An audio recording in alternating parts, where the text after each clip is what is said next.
He didn't cry at the funeral, not even once. A Marine who survived war, but couldn't escape silence. He stood there, staring at his mother's coffin, wearing a calm smile everyone thought was cold. But only his loyal German shepherd, Rex, knew how hard he was holding himself together. When he returned to the empty house, there were no uniforms, no medals, no soldiers, just a quiet room, a framed photo, and a wooden box his mother left behind. Inside wasn't money or a will, but a handwritten letter. A letter only he was meant to read, and the moment he opened it, the tear he'd been holding back his entire life finally fell. This isn't a story about death. It's a story about the love that survives it, about the way God brings comfort, not through miracles in the sky, but through memories, through faith, and through a loyal dog who refuses to leave your side. If this touched your heart already, don't scroll away. Hit subscribe. Leave a comment for the person you miss, and may God bless everyone watching right now. The small coastal town of Grey Ridge, Oregon, sat under a curtain of steady rain that had been falling since dawn, turning the narrow streets slick and reflective like sheets of black glass. The ocean wind swept in from the harbor, carrying the briny smell of salt water and wet pine, rattling loose shutters on the aging houses that lined the hill. It was the kind of town where time didn't move forward so much as circle endlessly. Fishing boats still groaned in the same docks, the same coffee shop sign flickered at night, and the same people nodded to each other out of habit rather than connection. The only thing that ever truly changed was the weather, and today it felt as heavy as the thoughts sitting in the mind of the man driving down the quiet road toward a place he once called home. James Walker, 38 years old, broad-shouldered with the lean, controlled build of someone who had lived by military discipline for half his life, sat behind the wheel of a dark green pickup that had seen more deserts and military bases than civilian streets. His face was angular and sun-worn, a short beard framing a jaw that looked permanently clenched, not from anger, but from years of swallowing emotions instead of speaking them. His dark hair carried a few strands of early gray, more the result of deployment stress than age. He didn't wear his Marine Corps uniform anymore, but everything about him, from the straight spine to the alert, scanning eyes, gave away the soldier he had been for nearly 2 decades. Beside him, sitting upright and still, was Rex, a 6-year-old German shepherd with a dense sable coat and intelligent amber eyes. Rex had once been a trained military working dog, specialized in search and rescue operations. His posture was disciplined, his gaze always assessing, but there was softness in him too, an unspoken bond carved from years of shared danger. The dog wore no vest now, just a simple collar, but his presence still felt like that of a silent partner, loyal without question, understanding without words. James adjusted his grip on the steering wheel as the windshield wipers kept rhythm with the rain. The message that had ended his service echoed in his head. Family medical emergency. Honorable early discharge approved. He had seen comrades fall, walked battlefields no civilian would ever imagine, faced death enough times to stop fearing it. Yet the idea of coming home, truly coming home, felt harder than any deployment. He hadn't been back in almost 12 years. The house appeared at the top of the hill, a 2-story wooden home with chipped white paint and a front porch that had once been full of potted flowers and summer light. Now the plants were gone, the railing slightly rotted, and the curtains inside hung closed as if trying to block out the world. The place didn't look abandoned, just tired, like a person who had been waiting too long. James parked, turned off the engine, and sat still. Rex looked at him, ears twitching, waiting for a signal. James exhaled slowly. "We're here," he murmured, though the words felt like they weighed 100 pounds. Rex responded by placing one paw on the console, a habit he'd learned during long, silent drives overseas. When James finally stepped out, the cold rain hit his jacket and rolled off the fabric. He walked up the steps, boots echoing softly on the wood, Rex following close behind. He hesitated at the door, not because he lacked courage, but because he wasn't sure what kind of man would open it. A soldier, a son, or someone caught in the space between both. He knocked lightly, though he had a key. Some part of him wanted to be invited back into his own life. The door opened after a few seconds. Elizabeth Walker stood there, a frail woman of 68 whose small frame was wrapped in a soft gray sweater that hung a little too loosely on her shoulders. Her once dark hair was now mostly silver, tied back in a low bun, and her pale skin carried the softness of someone who had worked long hours indoors under harsh lights. She had a gentle face, but her eyes, brown like James, held the quiet exhaustion of someone who had learned to live with pain without announcing it. She didn't rush into his arms. She didn't cry. She just looked at him with a stillness that said everything their words never had. "You came," she said, her voice soft, almost surprised, as if she had prepared herself for the possibility he might not. "I got here as fast as I could," James answered. His voice, usually steady and commanding, softened a little, still controlled, but not cold. Rex stepped forward, sniffing the edge of the doorway, then sat beside James as if waiting for permission. Elizabeth's gaze shifted to the dog, and something warm flickered across her face. "So this is Rex. I've heard a lot about him." She didn't say from the letters, because they both knew the letters had been infrequent, carefully written, and never as honest as they should have been. "He's family," James said, an answer that meant more than the words themselves. She nodded, then stepped aside. "Come in, both of you." It was not dramatic, not emotional, but it was the closest thing they'd had to a welcome in years. The house smelled like tea and lavender soap, scents James remembered faintly from childhood, though they felt strangely smaller now, as if the house had shrunk with time. The living room showed signs of an illness that organized life into survival. Pill bottles on a side table, blankets folded neatly on the couch, a walker leaning against a wall. Nothing was said about them, because reality didn't need pointing out. James took in every detail with the instinct of a man trained to assess environments, and of a son realizing how much he had missed. Elizabeth walked slowly to the couch and sat. She didn't complain about the movement, but the tightness in her expression was enough to reveal pain she had learned to hide. "You didn't have to leave the Marines because of me," she said quietly. "I never wanted to be the reason you stopped doing what you lived for." "I didn't leave because of duty," James replied. "I left because I should have been here a long time ago." It wasn't an apology. It was something heavier. Truth. Rex laid down at his feet, head on paws, listening like a witness to something sacred. The rain outside continued without pause, tapping against the windows like a second heartbeat. Inside, the silence between mother and son was not cold, just unfamiliar, like two people trying to learn how to speak a language they used to know but never mastered.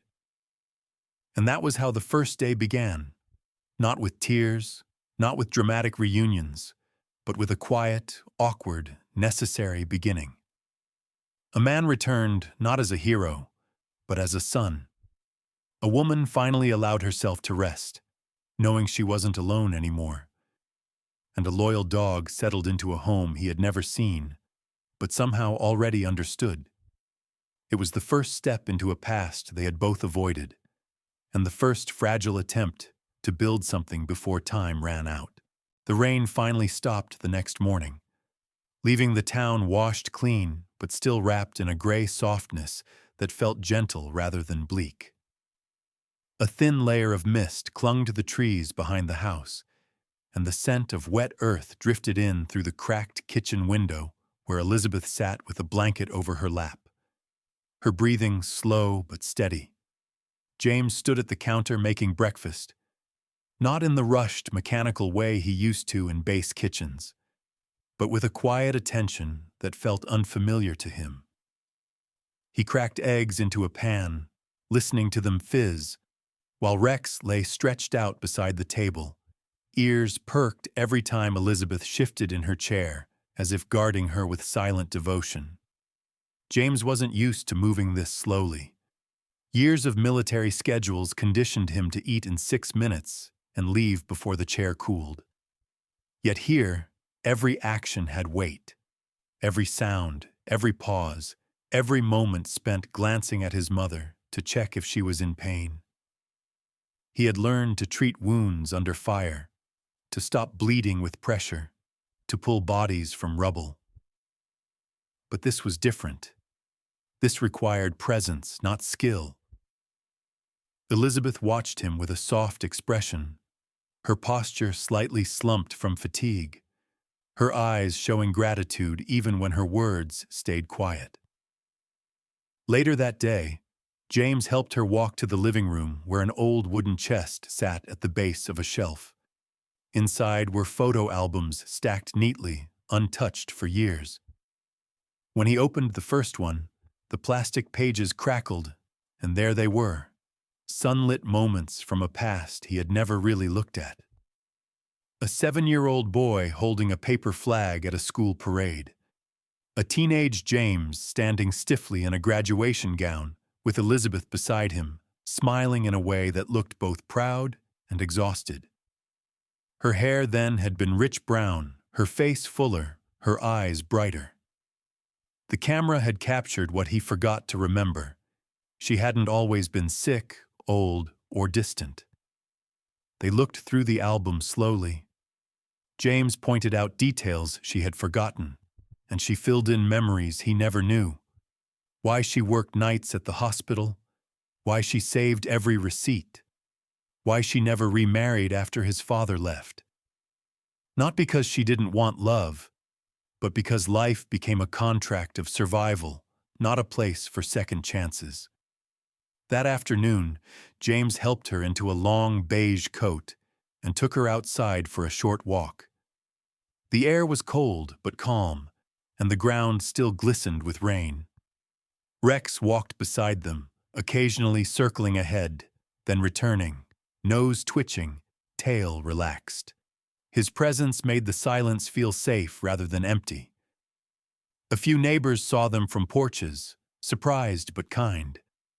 One of them, Mrs. Helen Carter, a woman in her 70s with short silver curls and round glasses that always slid down her nose, waved and slowly approached. She carried a grocery bag in one hand and leaned on a cane with the other. Helen had the gentle, grandmotherly aura of someone who had spent her whole life looking after others rather than commanding attention.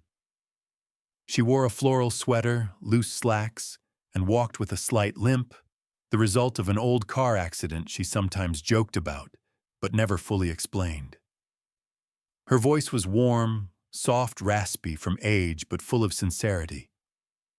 She greeted Elizabeth first, touching her arm the way only close friends do, then turned to James with the curiosity of someone putting a face to old stories. "So this is the Marine," she said with a small smile. "Your mother talked about you every holiday like you were still 12. James gave a small nod and a half-smile, modest, respectful, but still guarded. Rex sniffed her cane, and Helen laughed lightly. "And this must be Rex," she said, offering the dog the back of her hand to smell, clearly someone used to animals. "I've never seen a dog sit so still. He looks like he understands every word." He usually does, James said, surprised at how naturally the sentence came out.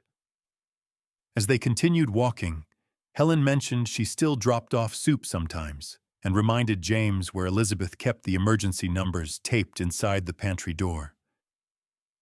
James listened more than he spoke, learning things about his own mother from someone else, things he should have already known.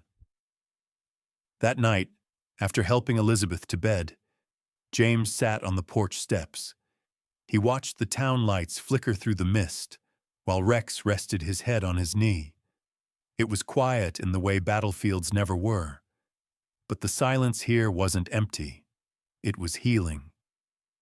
For the first time in years, James didn't feel like he was waiting for the next mission. He was already in it. Inside, on the nightstand beside his mother, the old photo album lay open on a page where she was holding him as a baby, smiling like someone who believed she had enough time to give him everything. The truth was, she spent her life giving him everything she had, and now he was finally seeing it. These were the days they had left. And even if they were short, they mattered more than all the days they had missed. The days that followed settled into a rhythm that was gentle but undeniably fragile, like a candle still burning though the wick was nearly gone. Elizabeth's strength began to fade in ways James could no longer ignore. The small tasks she used to do with effort, sitting up without support, walking slowly through the house, now required his arm or the wheelchair he finally stopped resisting buying. She never complained, never winced aloud, but the silence in her breathing, the pauses between her words, the way her eyes drifted as if they were already looking somewhere farther than the room, those were the signs that spoke louder than pain. One evening, a hospice nurse arrived for the first scheduled visit, a woman named Sarah Mitchell, in her early 50s, tall and slender with a calm, practiced presence that filled the room before she spoke. Her reddish-brown hair was tied neatly in a low braid, and she wore simple clothes: dark jeans, a navy cardigan, and a silver necklace shaped like a tiny leaf. Her eyes were the kind that had seen every version of grief and no longer flinched at it, not hardened but settled, like she knew the difference between comforting and pretending. She greeted James with a quiet handshake, her tone warm but steady. "I'm here to make sure she's as comfortable as possible, and to make sure you remember to breathe, too," she added, the hint of a light smile telling him she had said those words 100 times and always meant them. Rex observed her from a distance at first, head lifted, ears alert. When Sarah knelt to greet him, slowly, respectfully, the dog sniffed her hand, then relaxed, lying back down beside Elizabeth's bed as if approving the newcomer. "He's a loyal one," she said. James nodded. "He stayed through everything. I think he understands more than I do sometimes." Sarah didn't dismiss the comment. "Dogs always do. They don't complicate love." As the days passed, James spent more time in the bedroom where Elizabeth rested. The window cracked slightly so she could feel the coastal breeze she loved when she still walked the shore path. Sometimes she slept for hours. Sometimes she woke only long enough to smile weakly when James placed a mug of warm tea near her hand. And sometimes, in the quietest moments, she reached out without words, and he understood. "Sit closer. Don't leave. Let time slow." One afternoon, as sunlight filtered through the thin curtains in streaks of gold, she asked him to sit beside her. There was no trembling in her voice, no panic, just a softness, as if the weight she carried her whole life had finally begun to lift. "James," she said, eyes slightly unfocused but full of certainty, "I want you to stop apologizing inside your head. You lived the life you needed to live. I was never angry. I was only afraid you wouldn't come back in time to know me as more than a woman who worked too much." James held her hand. the bones delicate, beneath skin that felt thinner each day. "I should have been here sooner," he said quietly, though the regret was no longer sharp, just tired, like something he had carried too long. Elizabeth smiled faintly, the kind that didn't need strength in the muscles, only truth in the heart. "You came back before I left. That's enough. And I'm proud. So proud of the man you became. Not because you were a Marine, but because even after all you saw, you still learned how to care again." Her words landed slowly, like stones sinking into deep water. He didn't cry. His face didn't break or tremble. He just held her hand tighter, grounding himself in the one thing he could still give: presence. Rex lay on the floor beside the bed, head pressed against the side of the mattress, eyes open and fixed on them, as if memorizing the moment. That night, James sat by her as she drifted in and out of sleep, and he found himself speaking softly, telling her about missions he had never explained in the letters, about the men he lost and the things he survived. Not to ease his mind, but because he wanted her to know who he had been in the years she did not see. She didn't always respond, but when she did, it was only to place her hand over his again, letting him know she heard enough. There were no dramatic speeches, no last-minute confessions, no cinematic goodbyes. Just breathing, slow and uneven. Just a mother who finally rested. Just a son learning that love did not always need to be said before it mattered. And just a loyal dog who refused to move from the bedside. In the quiet of that night, nothing broke. It only softened. The morning of the funeral arrived with a thin layer of frost coating the grass, turning the cemetery into a muted landscape of pale green and silver. The sky was clear for the first time in days, the kind of cold, bright day that seemed almost disrespectful to grief, as if the weather refused to lower its voice. James stood near the simple wooden casket, the one his mother had requested. No embellishments, no flowers carved into the surface, just plain, honest oak, the kind she always admired for its strength and lack of pretense. He wore a black suit, not a military uniform. He didn't want medals or rank to speak for him today. A small group of people gathered, neighbors, 2 nurses who had cared for Elizabeth in her final weeks, and a few distant relatives who arrived more out of family obligation than genuine closeness. Among them was Pastor Raymond Ellis, a man in his late 60s, tall and slightly stooped, with a neat gray beard and a gentle voice that carried the softness of someone more interested in comforting than preaching. His suit was slightly worn at the elbows, his hands marked by age spots, but his eyes were sincere and steady, eyes used to being the last voice heard at moments like this. Rex sat beside James, posture straight, tail still, wearing a simple black ribbon loosely tied to his collar. To anyone watching, he looked disciplined, obedient, but his ears twitched at every sound, and his gaze never left the casket, as if guarding it from the world. When the pastor began to speak, James didn't look at him. He looked at the wooden box lowered into the ground and felt something strange, something like relief wrapped in ache. Pastor Ellis spoke about Elizabeth's strength, about her life of quiet sacrifice, about how she worked not for applause but for love. He didn't embellish or overreach. He spoke like a man who understood that some lives are not measured in stories, but in the people they shaped. Helen Carter stood near the front, wrapped in a long wool coat the color of faded rose, her eyes damp but composed. Her hands were folded tightly over the handle of her cane. She nodded at James once, the gesture small but full of understanding. Sarah, the hospice nurse, stood farther back, face calm, respectful, grieving in that quiet professional way, people in her line of work learned to carry. Never numb, just steady. What no one expected was James's expression. He didn't cry. Not once. He stood still, shoulders straight, jaw set, eyes dry, the faintest trace of a smile on his lips.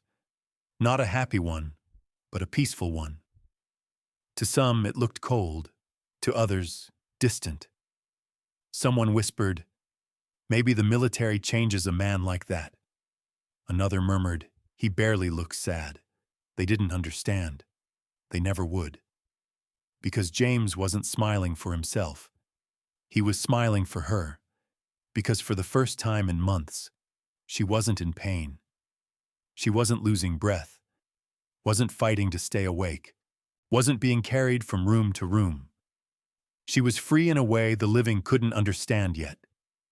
When the ceremony ended, people lingered, offering condolences in soft voices, hands on his arm, murmured phrases about strength and loss.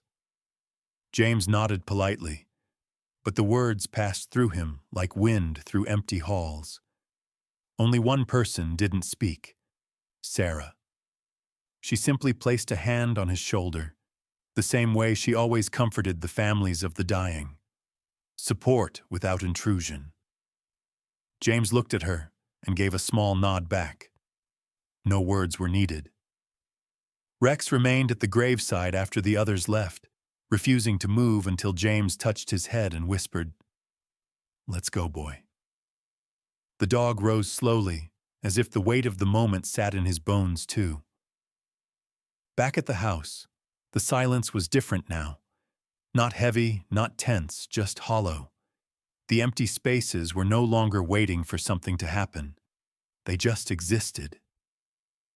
James made tea the way Elizabeth used to, poured 1 cup instead of 2, and sat where she always sat near the window. Rex climbed onto the rug at his feet and let out a slow exhale that sounded almost human. James stared out across the quiet street, the snow melting in patches under the late winter sun.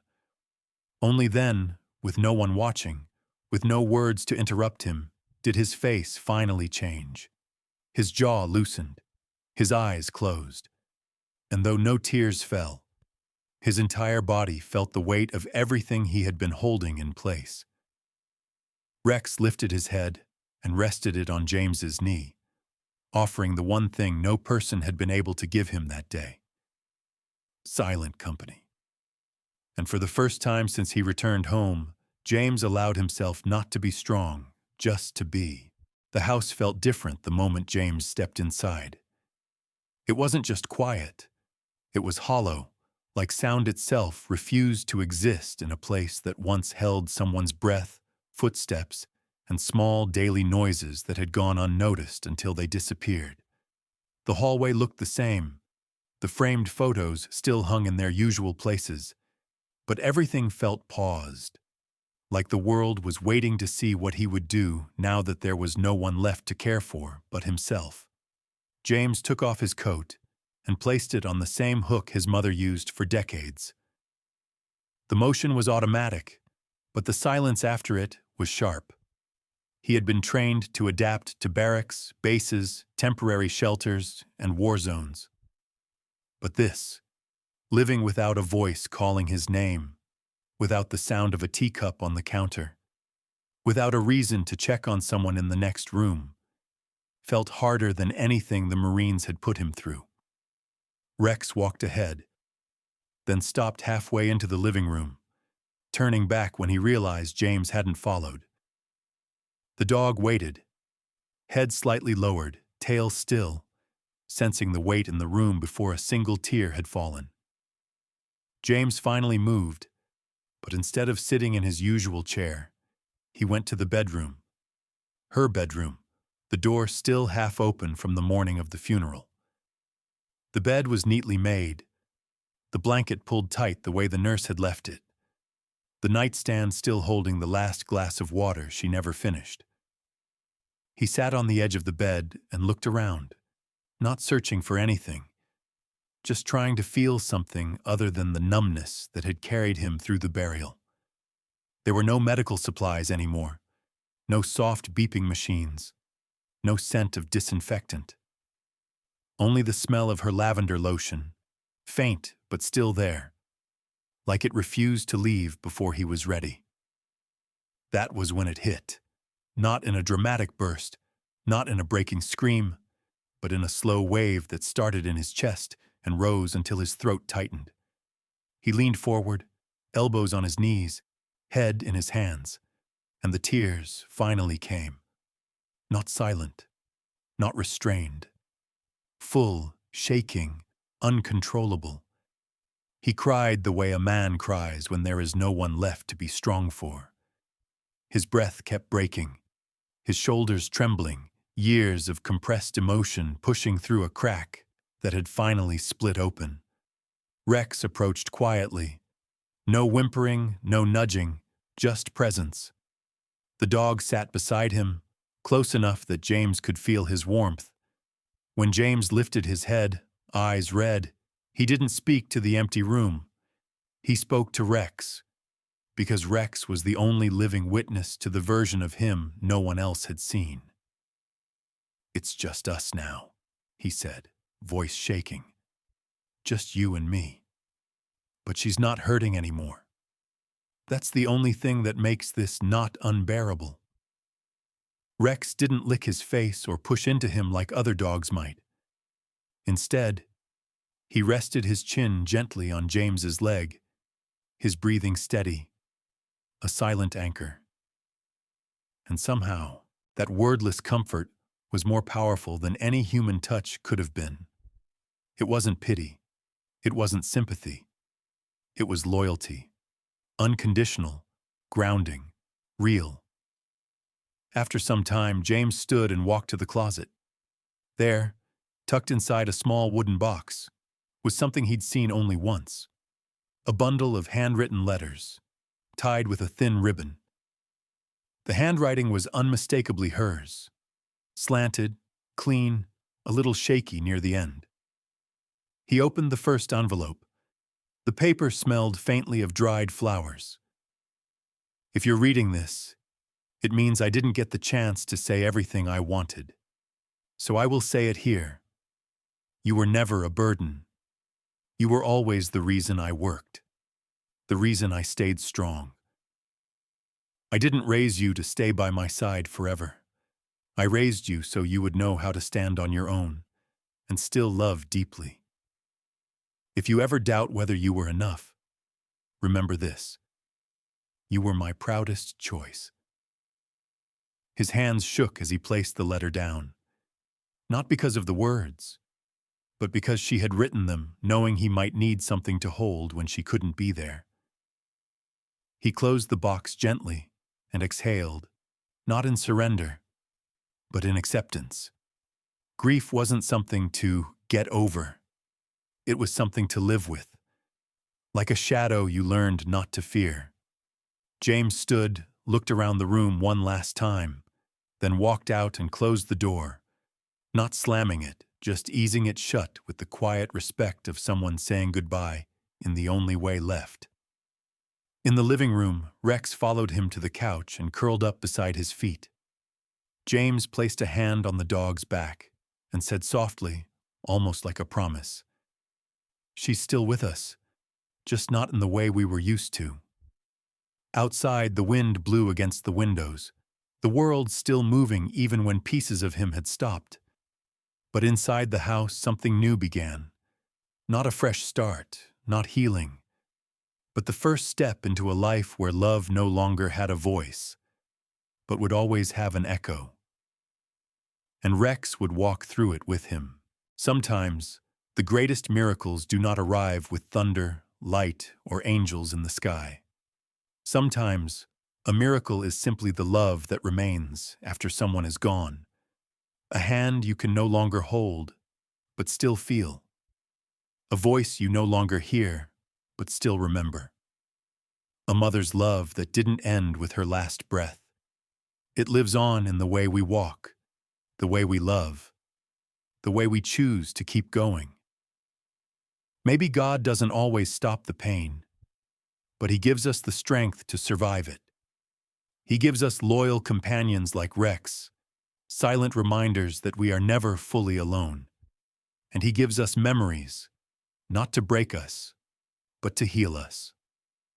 So if you're watching this, and you've ever lost someone you love, may you feel God's comfort in your quietest hours. May you find peace not in forgetting, but in remembering. And may you learn, just like James, that love doesn't disappear. It changes shape and stays with us in ways the world cannot see. If this story touched your heart, please leave a comment below. Tell us who your Rex is, the person or pet that stayed by your side when life was hardest. Share this video so someone who is grieving knows they are not alone. Click like to honor the people we love who are no longer with us. And don't forget to subscribe so you never miss another story of faith, love, and healing. May God bless every viewer watching this video. May He bring peace to your home, strength to your heart, and light to your darkest days.